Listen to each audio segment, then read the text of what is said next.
How dystopian is it to think of a government that works against the people, keeps secrets from the people, and quietly commits acts which would be criminal acts if anyone else had done them? We associate secret police with the Nazis or communists primarily. The movies would have you think that those other countries are the bad guys, which, by inference, makes us the good guys.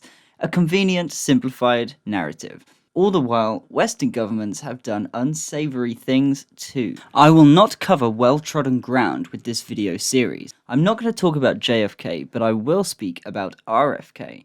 I won't mention Castro, but I am confident you will learn something about Argentina. Even if you are an expert, maybe you will at least appreciate my animation of the famous insane story of Gottlieb. The video will also have a number of asides and rabbit holes into other interesting topics, from how drugs work to how politics is changing. I really wrote this video like a live music set list, with some hits and some more unique moments. Trying to wander into the world of the CIA is like traversing a labyrinth. Dead ends and red herrings abound. But take my hand, fair maiden, and let us traverse this labyrinth together.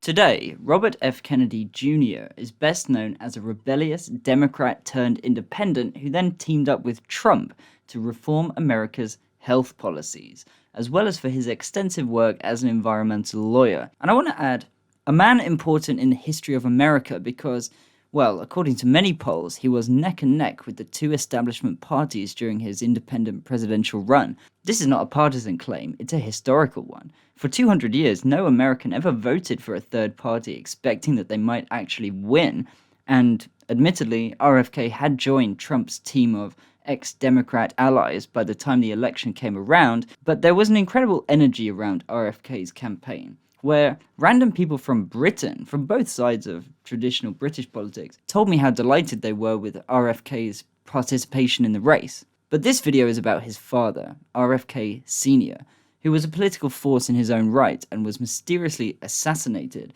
not long after his brother JFK was also murdered. Robert Francis Kennedy, born 1925, into one of America's most prominent political dynasties as the seventh child of Joseph P. Kennedy Sr. and Rose Fitzgerald Kennedy. He lived a life marked by public service, tragedy, and transformative advocacy. After serving in the US Navy during World War II, he managed his brother John F. Kennedy's successful 1952 Senate campaign and presidential run, before becoming US Attorney General in 1961. A role where he aggressively prosecuted organized crime, enforced civil rights laws, and supported key initiatives like the integration of schools. Following the assassination of JFK in 1963, RFK channeled his grief into a Senate seat from New York in 1964, emerging as a fierce critic of the Vietnam War, a champion for the poor through programs like the Bedford-Stuyvesant Restoration Corporation, and a bridge builder across racial divides, famously calming crowds after Martin Luther King Jr.'s death with calls for empathy and justice. Often hailed as a political hero, RFK embodied progressive ideals, appealing to working-class voters, minorities, and the disillusioned, with his moral clarity and willingness to confront inequality, making him a symbol of hope in a turbulent era. His staunch support for Israel, viewing the young nation as a beacon of democracy and freedom, was not uncommon amongst 1960s left-wing figures. Many lefties admired Israel's socialist kibbutzim, post-Holocaust resilience, a far cry from today's polarized landscape, you might say, where the American left has increasingly critiqued the Israeli occupation of Palestine, a shift that began accelerating after the 1967 Six-Day War and the rise of new left movements. So, one of the most tragic and debated moments in American history, the assassination of Robert F. Kennedy on June 5, 1968, at the Ambassador Hotel in Los Angeles. Officially, Sirhan Sirhan, a 24-year-old Palestinian immigrant, acted alone, firing 8 shots from a .22 caliber revolver, fatally wounding RFK, who died the next day. Sirhan was convicted and has been imprisoned ever since, with his motives tied to anger over RFK's support for Israel. But conspiracy theories persist, pointing to possible CIA involvement, given RFK's criticisms of the agency's power after John F. Kennedy's death and his push for reforms that could have curtailed their operations. Some researchers argue rogue elements within the CIA viewed RFK's rising presidential candidacy as an existential threat, potentially coordinating with anti-Castro groups or other interests to eliminate him. One of the most intriguing and controversial theories revolves around mind control or hypnosis being used on Sirhan. Sirhan has long claimed he has no memory of the shooting, describing blackouts and suggesting he was manipulated. His lawyers have argued he was hypno-programmed as a part of a larger plot, possibly linked to the CIA's MK-Ultra program, we'll get to that, which experimented with LSD, hypnosis, and other techniques to create unwitting assassins. A 2011 parole hearing featured claims from experts like Harvard psychologist Daniel Brown, who testified that Sirhan showed signs of hypnotic programming, including automatic writing in his notebooks that referenced mind control. Sirhan himself later alleged a mysterious girl in a polka dot dress lured him into a trance-like state, part of what he called a seductive manipulation plot. Declassified documents and books like The Manchurian Candidate echo these ideas, suggesting that the CIA explored such methods during the Cold War to brainwash subjects into committing acts that they would never remember. But is this really realistic? The notion draws from MK-Ultra's real experiments where the CIA admitted dosing unwitting subjects with LSD to test mind alteration. However, psychedelics like LSD are notoriously unpredictable. They often amplify emotions, they can reveal unconscious patterns, and expose the microstructures of thought that shape our perceptions, rather than reliably programming specific behaviors. From personal experiences and studies in neurology and psychoanalysis, LSD tends to make the unconscious conscious, leading to profound insights or chaos, but not precisely control. Predicting effects, let alone ensuring someone shoots accurately, hits a target, then forgets, seems very far-fetched. The CIA's own MKUltra files show many failures, with subjects reacting in wildly variable ways, making it unlikely that they perfected this as a hard science by 1968, enough to carry out this assassination. Skeptics, including forensic psychologists, argue hypnosis cannot compel murder against one's will, and Sirhan's amnesia might stem from trauma or fabrication. Still, the theory lingers, fueled by Sirhan's consistent claims and echoes of CIA experiments. We will dive deeper into LSD's role in the Gottlieb section later. Adding fuel to the conspiracy fire is the ballistics evidence, particularly the claim that more shots were fired than Sirhan's gun was capable of holding. Then Sirhan, he took 2 shots at my father when they turned his gun away from my father, but it had 6 more shots in it. He fired 6 more shots. All those shots hit people. And my father was shot by 4 shots from behind. The barrel of the gun was either touching his body or less than 3 inches from his body. Sirhan was never behind him. Sirhan was always in front of him. Sirhan's Ivor Johnson Cadet revolver had a capacity of just 8 rounds, and he didn't reload during the chaos.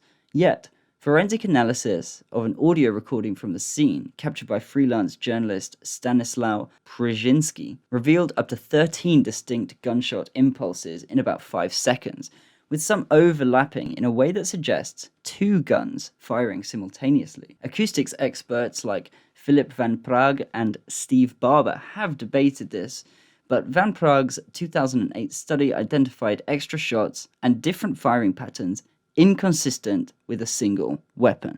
Eyewitnesses, including Nina Rhodes Hugh, reported hearing between 12 and 14 shots and seeing muzzle flashes from different directions. Autopsy reports add intrigue. RFK was shot 3 times from behind at point-blank range. Powder burns indicate 1 to 3 inches away, while Sirhan was always in front of him, 3 to 6 feet away, according to multiple accounts. Bullet trajectories and wounds on bystanders, because 5 others were hit, suggests at least 10 bullets, exceeding the gun's capacity without reloading. Counter-arguments do exist. A 1975 panel of firearm experts re-examined the evidence and ruled out a second gun, attributing discrepancies to echoes or misfired bullets. Official LAPD investigations concluded all bullets came from Sirhan's weapon, with no conclusive proof of additional shooters. Even so, figures like RFK Jr. have called for reinvestigation, citing the audio and autopsy mismatches as evidence of a cover-up. This mismatch raises questions about accomplices. Perhaps the new security guard who was behind RFK and carried a similar caliber gun, although he did deny firing it. Let's bring the chaos to life. The Ambassador Hotel's kitchen pantry buzzes with post-election victory energy just after midnight on June the 5th, 1968. RFK beaming from his California primary win. He had just won the most urban and the most rural states, and his cabinet of populists was about to make election history. He struts through the narrow, smoky corridor with his newly hired security guard, Thane Caesar. Yes, his actual name was Caesar. God damn, it's like a simulation sometimes, isn't it? Like that whistleblower whose name was Reality Winner. Anyway, Caesar, the new security guard, was a man who just landed the job a week prior. His hand was firmly on RFK's left elbow, guiding him into what would become an ambush. Shadows flicker under the harsh fluorescent lights, the air thick with the scent of leftover food and sweat from the crowd. Suddenly, Sirhan lunges forward, his .22 revolver barking twice in quick succession. The first shot grazes Labour leader Paul Schrade. Embedding in his head, he staggers, but survives. The second ricochets off a door jamb behind RFK, a bullet that the LAPD would later mysteriously remove. Chaos erupts. 6 bystanders, football players, aides, hotel staff, pile onto Sirhan, wrestling him onto a steam table, bending his arm away from RFK, but Sirhan's finger stays locked on the trigger. 6 more shots crack through the pandemonium, each one finding flesh among the innocent onlookers. Bullets spraying wildly as the gun is forced upwards. Screams echo off the tiled walls, bodies crumple and blood pools on the floor. Yet RFK's wounds came from behind. 4 shots in total, fired at contact range, the barrel so close it left powder burns. One harmlessly pierces his suit's shoulder pad, but the other 3 are lethal, with the final one blasting behind his right ear, a kill shot from inches away. Sirhan, pinned and facing forward, could never have delivered those blows. He's always been in front and 6 feet away. In his final moments, RFK twists in agony, his hand clutching at Caesar's clip-on tie, yanking it free as he collapses onto the guard. Caesar, gun drawn at his right hand, revolver matching Sirhan's caliber, shoves RFK off him, later admitting to pulling his weapon, but denying any shots fired. The LAPD arrives, but their investigation reeks of malice. Caesar's gun vanishes without testing. 2,500 photographs from the scene are destroyed before trial. Evidence is tampered with or lost, and lurking in the background is a mysterious woman in a polka dot dress, spotted by witnesses as Sirhan's possible handler, fleeing the scene with cries of, "We shot him." A figure RFK Jr. claims still lives openly in Tarzana, California, untouched by investigations. RFK lays dying, his eyes wide open with realization, the hero of hope silenced in a web of shadows that the official narrative has never fully unraveled. Whether it was mind control or multiple shooters, these elements paint a picture that is far murkier than the lone gunman narrative. Declassified CIA files from recent years, including 2025 releases, show the agency monitored RFK very closely, including his post-Soviet trip meetings, fueling speculation about what they knew or did. It's a reminder that history's official stories often hide deeper truths.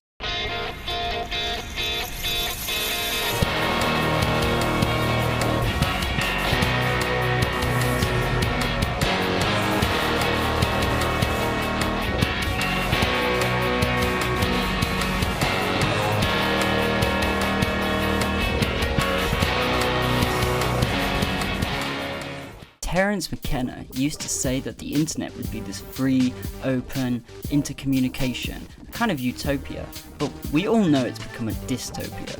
Those old school internet ethics died out. Now every site is full of pop-ups, data grabs, and forcing you to make an account. And we don't do any of that. That's the whole point. This was first created amongst a team and we decided to make it public because it's just so useful. All the code is open source. If you have any use for any of these things, image resizing, audio trimming, small caps, etc., I think that our site could be quite a useful tool for you, and it's also downloadable as an app. It's tools.apolloniani.uk.